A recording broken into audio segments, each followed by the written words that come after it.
आज हम लोग स्टार्ट कर रहे sale of goods act 1930। Before start करने से पहले ये देख लेंगे कि सेल्स ऑफ गुड्स एक्ट की हिस्ट्री क्या है। ठीक है, अब sales of goods act originally Indian contract act का पार्ट था 1930 से पहले तक। अभी भी कुछ सेक्शंस बीच में इंडियन कॉन्ट्रैक्ट एक्ट के मिसिंग है, इंडेमनिटी कॉन्ट्रैक्ट से पहले के। तो वो जो सेक्शंस है वहाँ से उन्होंने अलग करके अलग अलग एक्ट्स बना दिए, जिसमें से एक इंडियन कॉन्ट्रैक्ट एक्ट भी आता। इंडियन कॉन्ट्रैक्ट एक्ट में से एक सेल्स ऑफ गुड्स एक्ट भी आता। अब ये अलग करने का रीज़न इसलिए है बिकॉज 1930 से पहले ये एक्ट को या पर्टिकुलरली सेल्स को उस तरीके से इम्पोर्टेंस नहीं दिया जाता था, एक ही उसमें कंसिडर किया जाता था। बट क्योंकि बहुत सारे केसेस हुए और ज़्यादा क्लियरिटी होनी चाहिए थी या उसके अंदर डेप्थ में जाना था, उसमें चीज़ें ऐड करना था, उसको एक सेपरेट स्पेशलाइज करना था, इसीलिए वहाँ पे 1930 में ये एक्ट को अलग करे। पार्टनरशिप भी सेम तरीके से 1-2 साल बाद और अलग हुआ। अब इंडियन कॉन्ट्रैक्ट एक्ट के अंदर ये पार्ट था और ये इसमें बहुत सारी चीज़ें इंडियन कॉन्ट्रैक्ट एक्ट से सिमिलर है, कुछ चीज़ें इंटरलिंक है, कुछ जगहों पे डेफिनेशन सेम है, कुछ जगहों पे इंक्लूसिव है कॉन्ट्रैक्ट, क्योंकि सेल्स ऑफ गुड्स भी एक कॉन्ट्रैक्ट है, तो इसीलिए कॉन्ट्रैक्ट का ही पार्ट है, कहीं ना कहीं यहाँ इंटरकनेक्टेड है। अब पूरा का पूरा कॉन्ट्रैक्ट एक्ट और सेल्स ऑफ गुड्स एक्ट ये पूरे के पूरे ब्रिटिश लॉ से कॉपी पेस्ट किए हुए हैं, लेकिन बाद में यहाँ पे इंडिया में ड्यू टू एनी सर्कमस्टांसेस जो यहाँ के केसेस होते हैं, चीज़ें होती, तो वो हिसाब से कुछ चीज़ें डिफरेंट है। ठीक है, इंडियन कॉन्ट्रैक्ट एक्ट और इंग्लिश लॉ में थोड़ा सा डिफरेंस है, जो जगह पे डिफरेंस है वो हमारे लिए इम्पोर्टेंट नहीं है, बट स्टिल कुछ चीज़ें डिफरेंट है और कुछ चीज़ें सेम है। आज के इस वीडियो में हम लोग पूरा सेल्स ऑफ गुड्स एक्ट नहीं देखने वाले, हम सिर्फ इम्पॉर्टेंट डेफिनेशंस देखने वाले, इंट्रोडक्शन पार्ट देखने वाले हैं कि बेसिक कॉन्सेप्ट क्लियरिटी क्या है। उसके बाद इसमें के जो दूसरे इम्पॉर्टेंट पॉइंट्स हैं वो हम नेक्स्ट वीडियो में डिस्कस करेंगे। फर्स्ट देख लो डेफिनेशन में इम्पॉर्टेंट सेलर। हम सेल्स ऑफ गुड्स एक्ट की बात कर रहे हैं। सेल करना है क्या? गुड्स। तो यहाँ पे दो चीज़ें हैं, एक सेल और एक गुड्स। पूरी की पूरी चीज़ें गुड्स पे डिपेंडेंट है। ये पूरा चैप्टर में सबसे इम्पॉर्टेंट है कि गुड्स और गुड्स से रिलेटेड जो भी सेल हो रहा वो चीज़ को समझना। अब सेलर कौन है? वो इंसान जो गुड्स बेचता है। एक सिंपल सा डेफिनेशन है जो हमको बहुत पहले से पता है, बट इसको डिफ़ाइन ये वाले एक्ट के अंदर कहाँ किया हुआ है? तो इसको डिफ़ाइन सेलर को डिफ़ाइन किया हुआ है section 2 sub section 13 of sales of goods act. ठीक है, अब डेफिनेशन के वर्ड सिर्फ इतने ही हैं, अ पर्सन हु सेल्स और agrees to sell the goods. यहाँ पे सेल और एग्रीज टू सेल ये दो वर्ड्स डालने के लिए एक रीज़न है।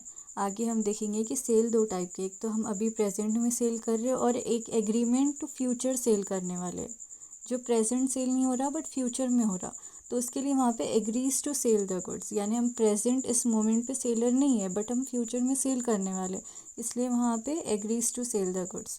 तो डेफिनेशन क्या है फिर से? अ पर्सन हु सेल्स और agrees to sell the goods. ठीक है, आई होप ये क्लियर है। अब हाँ, हमने जो ऊपर देखे थे एग्रीज टू सेल, उसी का नीचे है एग्रीमेंट टू सेल।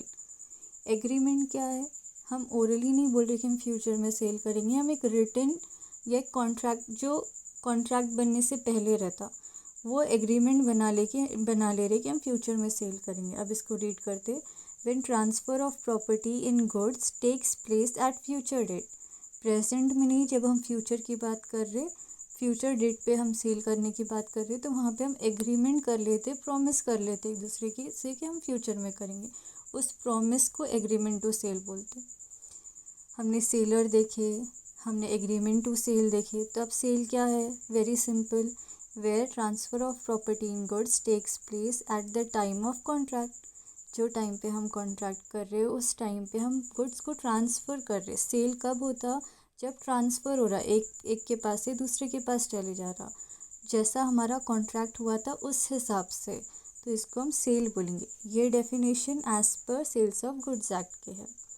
अब one of the most important definition है हमारे ये चैप्टर का, वो है गुड्स। ठीक है, अब गुड्स के अंदर ये वीडियो के अंदर दो चीज़ें हैं, एक तो ये कि अगर ये CWA का है तो CWA में गुड्स का डेफिनेशन सिर्फ यहाँ तक ही है, ऊपर जो 4 पॉइंट्स दिए हैं वहीं तक है मॉड्यूल में। सीए का अगर देखना है तो सीए के मॉड्यूल में ये बहुत बड़ा डेफिनेशन है और इसमें classification of goods and all भी है जो सीडब्ल्यू के मॉड्यूल में नहीं है। ठीक है, अब गुड्स क्या चीज़ है जनरल टर्म्स में अगर हम देखें, हम सब जो भी ये स्टूडेंट्स देख रहे हैं तो ये गुड्स की नॉलेज हर किसी को है। फॉर एग्जांपल 11th 12th हर जगह हम पढ़ते हैं, बट इधर गुड्स का मीनिंग क्या है? वो चीज़ जो हम बेचने की बात कर रहे हैं, हम सेल की बात कर रहे हैं, जो चीज़ हम सेल करना चाह रहे हैं उसको हम गुड्स बोलेंगे। लेकिन अब अगर हमको लॉ की वर्ड्स में देखना है किस चीज़ को हम गुड्स बोलते हैं, किस चीज़ के बारे में ये एक्ट डिफाइन कर रहा, तो वहाँ पे ऐसे गुड्स जो मूवेबल है। गुड्स तो कुछ भी हो सकती है, जैसे किसी का काम है प्रॉपर्टी बेचना, किसी का काम है घर बेचना, उनके पास अगर 10 घर रखे हुए, किसी के पास 10 ज़मीन रखी हुई है, तो ये भी उनके लिए गुड्स में आते। लेकिन क्या हम उसको सेल्स ऑफ गुड्स एक्ट में पढ़ेंगे? तो पहले जब ये एक्ट अलग नहीं हुआ था तो तब ये सेल्स ऑफ गुड्स में ही आता था, लेकिन बाद में इसको ट्रांसफ़र ऑफ प्रॉपर्टी के एक्ट में अलग से कर दिए। सेल्स ऑफ गुड्स एक्ट जब हम पढ़ेंगे तो वहाँ पे सिर्फ़ और सिर्फ मूवेबल प्रॉपर्टीज़ की हम बात करेंगे, ऐसे प्रॉपर्टीज़ जो मूवेबल है, जो यहाँ वहाँ हम लेके घूम सकते, ट्रैवल कर सकते, एक जगह से दूसरी जगह वो चेंज हो सकती। लेकिन इसके डेफिनेशन में कुछ चीज़ें इंक्लूडेड है, कुछ चीज़ें एक्सक्लूडेड है जो हमको याद रखना है। ठीक है, फॉर एग्ज़ाम पर्पस अब क्या है, मैं डेफिनेशन रीड कर रही, देखो सेक्शन 27 में डिफाइंड है गुड्स, किसके सेक्शन 27 में? सेल्स ऑफ गुड्स एक्ट के। ठीक है, ये डेफिनेशंस अगर याद कर लिए तो बहुत अच्छा है, नहीं भी याद होता है तो उसके मीनिंग और कॉन्सेप्ट को अच्छे से याद रख लो। अब क्या डिफाइन कर रहा? The term goods as every kind of movable property other than actionable claims and money, other than, ठीक है, एक्शनेबल क्लेम्स एंड मनी। अब एक्शनेबल क्लेम्स एंड मनी क्या है ये मैं बाद में बताऊंगी। इंक्लूड क्या क्या होते गुड्स? फर्स्ट वहाँ पे मैंने अंडरलाइन करी कि मूवेबल प्रॉपर्टी होनी चाहिए। ठीक है, और इसके अंदर इंक्लूड क्या होता, मतलब मूवेबल प्रॉपर्टी यानी वहाँ पे बहुत कुछ आ सकता है, लेकिन उसमें इंक्लूड करके स्पेसिफिकली बता रहे कि ये चीज़ें भी सेल्स ऑफ गुड्स एक्ट के हिसाब से गुड्स है। तो वो क्या है? Stock and shares. Stock and shares सबको पता है क्या है, स्टिल मैं फिर से बता रही, स्टॉक और शेयर्स वो चीज़ें हैं जो कंपनीज़ की ओनरशिप का पार्ट रहता, जो शेयर मार्केट में बिकता, वो भी यहाँ पे गुड्स के डेफिनेशन में इंक्लूडेड है और गुड्स माने जाते। ठीक है, अब ये जो चीज़ें ना स्टॉक और शेयर्स, ये इंग्लिश लॉ में एक्सक्लूडेड है, उनके पास ये चीज़ों को गुड्स नहीं मानते, बट इंडियन लॉ में ये गुड्स है। Growing crops, growing crops words important है। ग्रोइंग क्रॉप्स यानी अभी वो ज़मीन के अंदर है और ग्रो हो रहे, तो क्रॉप्स तो मूव नहीं हो सकते, वो अपने, उनके पास तो पैर है नहीं कि वो यहाँ वहाँ चल फिर सकना, तो फिर ये मूवेबल प्रॉपर्टी कैसी हो गई? ये इसलिए इंक्लूडेड है बिकॉज हम इनको ग्रो होने के बाद कट कर सकते। बहुत सारी जगहों पे जहाँ वेजिटेबल मार्केट है या जो फार्मिंग के प्रोडक्ट्स की डीलिंग्स वगैरह होती, तो वहाँ पे कुछ जगहों पे इस तरीके का भी सेल होता कि झाड़ को बेच देते, और वो झाड़ पे जितने भी फ्रूट्स आए वो हिसाब से वो तोड़कर उसको बेचते। जो लोग अक्सर सर पे टोकरा वगैरह लेके आते या बंडी पे जो हॉकर्स रहते जो फ्रूट्स बेचते, तो बहुत सारे लोग वहाँ पे झाड़ ख़रीद लेते फार्मर से और बोलते ये सीज़न में जितने फ्रूट्स आएंगे वो हमारे। तो यहाँ पे झाड़ नहीं बिक रहा, बट झाड़ के ऊपर के फ्रूट्स बिक रहे, तो वहाँ पे ग्रोइंग क्रॉप्स भी गुड्स में इंक्लूडेड है। ग्रास भी सेम कैटेगरी का है। ये लास्ट वाला इंपॉर्टेंट पार्ट है, थिंग्स अटैच टू और forming part of the land which are agreed to be served before sale और under the contract of sale. जो हम सेल की बात कर रहे वो सेल में वो इंक्लूडेड पार्ट है। थिंग्स अटैच टू और forming part of the land. Forming part of the land का मतलब ये है कि जैसे वो झाड़ वगैरह की मैंने बात की, या हमने बोले कि यहाँ पे ये जो चीज़ें हैं वो उसके ऊपर इंक्लूडेड जो चीज़ें हैं वो भी, which are agreed to be serve before sale और under the contract of sale. ऐसी चीज़ें जिनके ऊपर हमारा कॉन्ट्रैक्ट हुआ, जो मूवेबल इन नेचर है, जो डिटैचेबल है, जो अभी तो लैंड पे है, वो एक जगह का हिस्सा है, स्पेसिफिकली डिफाइन करना नहीं पड़ रहा, बट डिटैचेबल है और सेल के लिए एग्रीड है। ठीक है, आई होप यहाँ तक डेफिनेशन ऑफ गुड्स क्लियर है। अब आगे देखो, you may notice that money and actionable claims have been expressly excluded from the term goods. अब first of all actionable claims क्या रहते?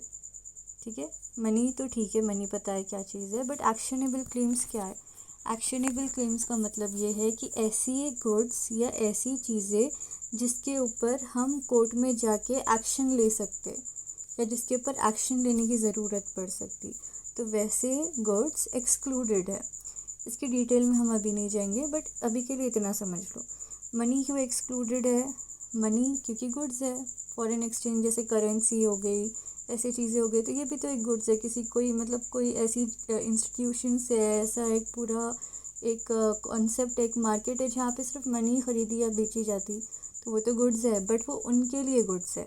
सेल्स ऑफ गुड्स एक्ट के लिए एक्सक्लूडेड है क्योंकि उसके लिए स्पेसिफिक एक एक्ट बनाया हुआ है जिसको फॉरेन एक्सचेंज मैनेजमेंट एक्ट बोलते हैं, जहाँ पे फॉरेक्स, जिसको हम शॉर्टकट में फॉरेक्स बोलते हैं, तुम लोग को फाइनल ईयर में ये टॉपिक रहेगा, इसके कैलकुलेशंस रहेंगे और बहुत इंटरेस्टिंग टॉपिक रहेगा कि मनी के कैलकुलेशंस और सेल और परचेज कैसे होता।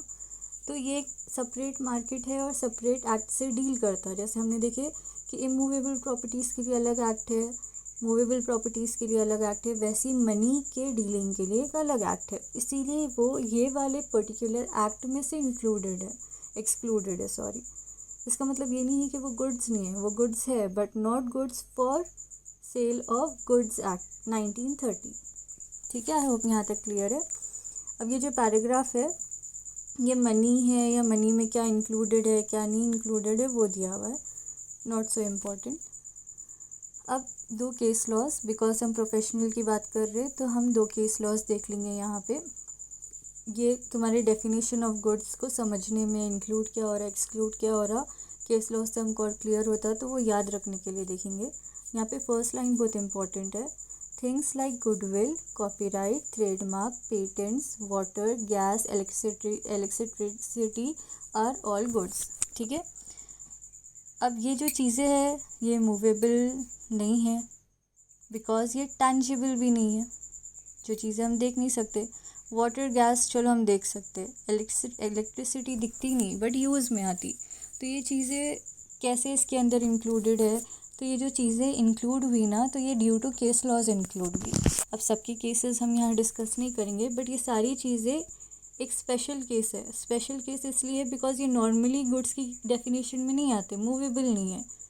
ठीक है, तो मूवेबल नहीं है बट ये एग्जिस्ट करते, इनको हम हाथ में लेके नहीं घूम सकते, इसको हम हाथ में नहीं ट्रांसफ़र कर सकते, तो इसीलिए ये मूवेबल नहीं है, बट स्टिल ये सेल्स ऑफ गुड्स एक्ट के डेफिनेशन में आते हैं।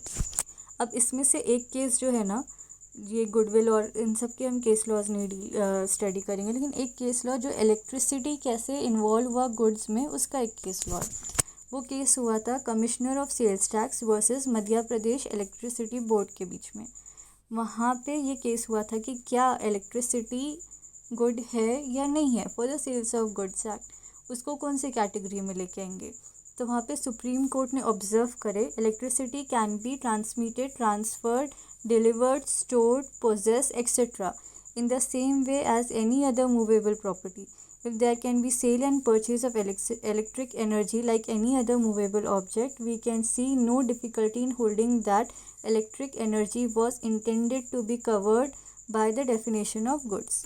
ये सुप्रीम कोर्ट का जजमेंट था उधर वो केस में। अब वो केस की डिटेल हमारे लिए इम्पोर्टेंट नहीं है, एक चीज़ यहाँ पे याद रखना ये है कि हमारे लिए इलेक्ट्रिसिटी गुड है, गैस गुड है, water, patent, trademark, copyright, goodwill, ये सब हमारे लिए गुड्स की डेफिनेशन में इंक्लूडेड पार्ट है।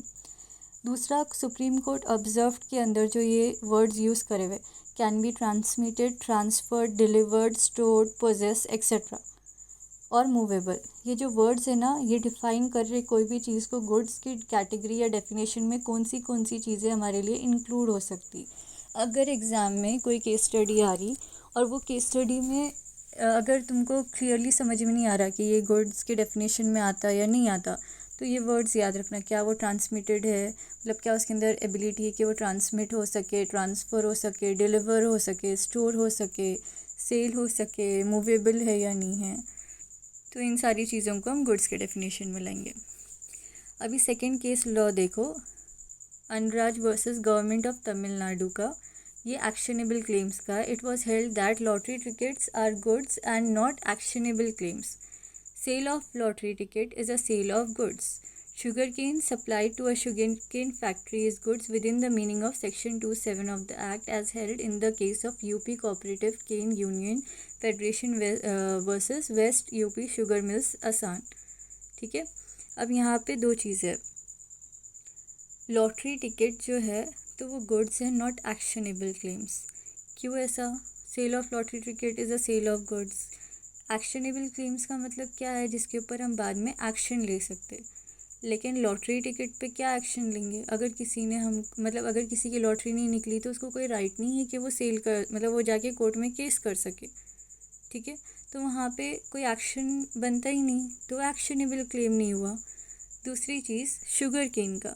Sugar cane supply to a sugar factory is good within the meaning of Section 27. Sugar cane तो एनी हाउ गुड्स है, क्योंकि वो हम मूवेबल है, बेच सकते, ख़रीद सकते, स्टोर कर सकते.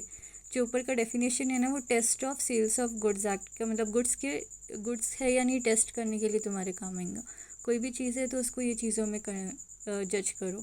क्या ये हम स्टोर कर सकते, क्या ये हम ट्रांसफ़र कर सकते, क्या ये हम डिलीवर कर सकते, क्या ये चीज़ हम स्टोर कर सकते. अगर हम ये सब कर सकते और क्या वो चीज़ मूवेबल है तो ही हम ये सब कर सकते, तो फिर वो गुड्स की कैटेगरी में गुड्स है. तो यहाँ पे दो केस लॉस से क्या समझ में आया कि lottery ticket is goods for above हमारे गुड्स एक्ट के लिए. दूसरा शुगर केन भी हमारे लिए गुड्स है. ठीक है, अब गुड्स की कैटेगरी CA के मॉड्यूल के हिसाब से बहुत सारी कैटेगरीज़ हैं वहाँ पे, बट अभी हम वो वाली कैटेगरी नहीं देख रहे. हम सिर्फ CWA के हिसाब से ये वाली कैटेगरी देख रहे कि फ्यूचर गुड्स क्या है मॉड्यूल के हिसाब से. अब फ्यूचर गुड्स वर्ड से ही समझ में आ रहा है, डेफिनेशन बिना पढ़े हम बोल सकते फ्यूचर गुड्स क्या है. ऐसे गुड्स जो अभी प्रेजेंट में नहीं है, फ्यूचर में मिलने वाले, फ्यूचर में प्रोड्यूस होने वाले या फ्यूचर में मैन्युफैक्चर होने वाले. फॉर एग्जांपल अगर किसी ने, जैसे आईफोन है, आईफोन वाले ने बोल दिया कि हम पर्टिकुलर डेट पे ये प्रोडक्ट लॉन्च करेंगे. अभी लॉन्च नहीं हुआ, लेकिन आईफोन का क्रेज़ इतना है कि हमने अभी से जाके वहाँ पे बुकिंग करा दी कि जब भी लॉन्च हुआ हमको फ़र्स्ट पीस चाहिए. तो वहाँ पे इस तरीके के सेल को या एग्रीमेंट को वहाँ पे फ्यूचर गुड्स बोलते. मतलब हमारा फ्यूचर में जो गुड्स हमको मिलेंगा वो फ्यूचर गुड्स हो गए. डेफिनेशन देख लो. Future goods as goods to be manufactured और प्रोड्यूस और acquired by the seller after making the contract of sale. यहाँ पे ऑर्डर पे जो चीज़ें बनती वो चीज़ फ्यूचर गुड्स हो गए. अब बहुत जगहों पे कैसे होता है, जैसे कार्स का एग्जांपल ले लो. बहुत सारे कार्स ऐसे हैं जो ऑर्डर पे मैन्युफैक्चर होते हैं, जैसे फरारी वगैरह हो गए, लग्जरी कार्स हो गए. ये बहुत सारे बल्क में बने हुए नहीं रहते. ये बहुत सारे कार्स ऑर्डर पे और स्पेसिफिक पर्सनलाइजेशन के साथ ऑर्डर के बाद बनते. तो इस तरीके के गुड्स को हम फ्यूचर गुड्स बोलेंगे. स्पेसिफिक गुड्स, स्पेसिफिक वर्ड जब भी आता तो वो कोई एक यूनिक चीज़ रहती जो दूसरों से कंपेयर नहीं हो सकती. स्पेसिफिकली हम एक की बात कर रहे. ठीक है, तब यहाँ पे स्पेसिफिक गुड्स का डेफिनेशन क्या है? Specific goods as goods identified and agreed upon at the time of contract of sale is made. जो कॉन्ट्रैक्ट ऑफ सेल के टाइम पे हमने स्पेसिफिकली कोई चीज़ बोले कि यही होना, तो वहाँ पे वो स्पेसिफिक गुड्स हो गया. अब इसके एग्जांपल के लिए ये समझ लो कि अगर फॉर एग्जांपल मेरे को कोई particular type of jewellery by particular type of artist यानी डिज़ाइनर की पसंद है, मैंने जाके पर्टिकुलरली वही चीज़ बोली कि मेरे को यही होना, तो वहाँ पे वो सब्स्टिट्यूट नहीं है उसका कोई, वो स्पेसिफिक गुड हो गया. अगर मैंने कोई डिज़ाइन दी और बोली मेरे को इसी तरीके की ज्वेलरी चाहिए, तो वो स्पेसिफिक हो गया. सेम इसके लिए अगर एग्जांपल लेना है तो जिसको आर्ट का शौक़ है, आर्ट्स एंड क्राफ्ट, पेंटिंग की जिसको नॉलेज है, तो वहाँ पे बहुत सारे फेमस पेंटर्स है.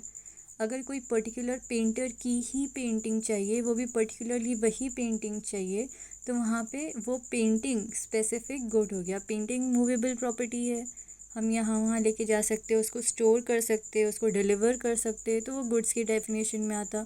स्पेसिफिक कब होगा? जब वहाँ पे उसके स्पेसिफिकेशंस क्लियरली बताए हुए कि मेरे को यही पेंटिंग चाहिए, यही पर्टिकुलर पेंटर की चाहिए और इसी तरीके की चाहिए, तो वहाँ पे स्पेसिफिक गुड्स की कैटेगरी में आ गया. अब इसमें बहुत सारे एग्जांपल्स है. ठीक है, आई होप ये डेफिनेशन क्लियर है. अब हमारा दूसरा बहुत इम्पॉर्टेंट डेफिनेशन है